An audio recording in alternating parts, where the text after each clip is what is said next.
This morning, Israel unleashing another wave of strikes on Lebanon's capital, Beirut.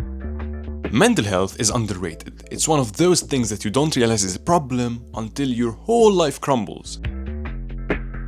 Suddenly, you lose motivation, you don't have productivity, and everyone feels annoying.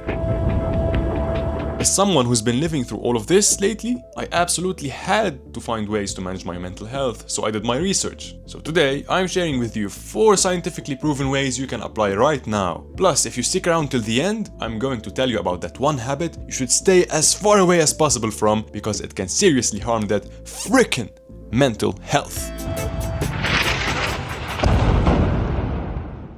If you've spent one night doom scrolling with your phone at maximum brightness, you know that bad sleep causes bad mood. Now, I'm definitely not gonna waste your time with the benefits of good sleep. What you should know is that bad sleep can result in bad mood, and bad mood itself can cause bad sleep. Sleep, that's number 1, especially when you're young. So, what makes a good night's sleep? When it comes to mental health, it's not just sleep quantity that matters, but also the timing. I have some bad news for my night owls out there, but waking up and sleeping early will do your mental health a much bigger favor. Now, if you're struggling to sleep, here are some tips you've probably heard a million times. First, stop drinking caffeine right before going to bed. Second, keep your bedroom a calm and soothing place. You do this by dimming the lights, keeping your work and phone outside of the room, and cleaning it every once in a while. And third, be consistent with when you go to sleep and when you wake up, even on the weekends. Now, the reason I told you not to stay up late even though you're more productive at night is the mind after midnight theory. This theory claims that staying awake in the early morning hours, say 1 or 2 in the morning, increases the likelihood of poor decision,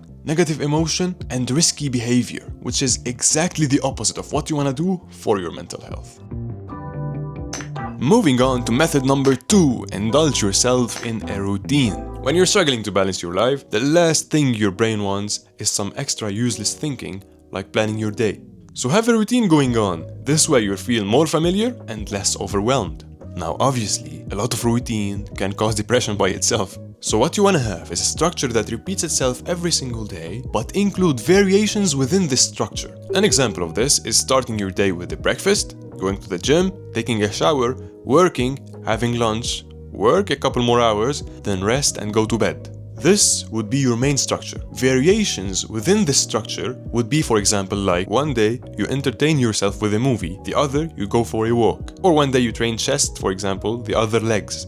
Never skip leg day, boys. You can do this for all of these blocks. This way you would have created a routine that's productive and you can repeat every single day no matter how you're feeling. This is extremely powerful. Like all the methods in this video, it is backed up by science. Take a look at this article for example. It highlights the bad consequences of breaking a routine and quotes, integrating routine building strategies represents a low-cost and scalable approach to health promotion.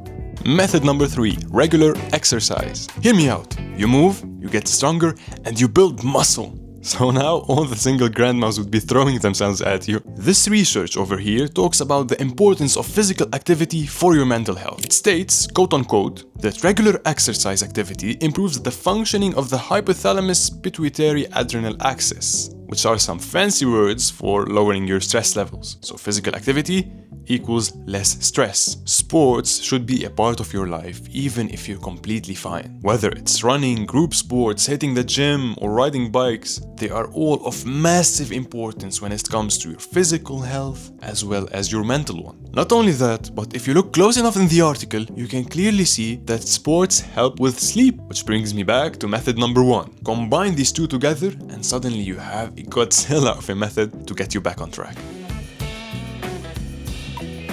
Listen up. While having some alone time can help you relax and clear up your mind, isolation for long periods of time can seriously harm your mental health. We are social creatures and social interactions are essential for our normal, healthy functioning. It could be your girlfriend, boyfriend, family, friends, heck even your sugar daddy.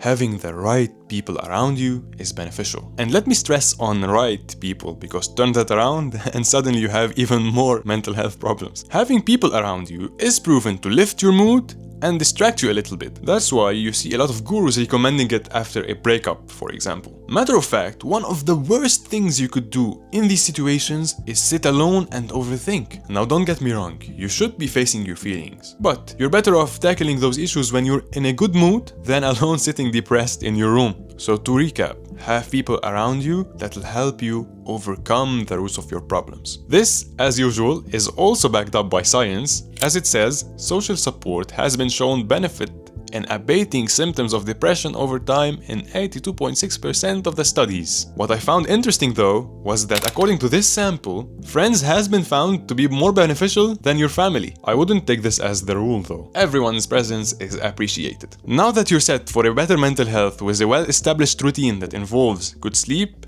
sports, and good people around you, here's a habit you should avoid at all costs, because keeping it will ruin everything you did so far. Avoid social media, guys. I can't stress this enough. Especially before going to bed. The internet is full of crap that will compare you to millions of others and that will make you feel not enough.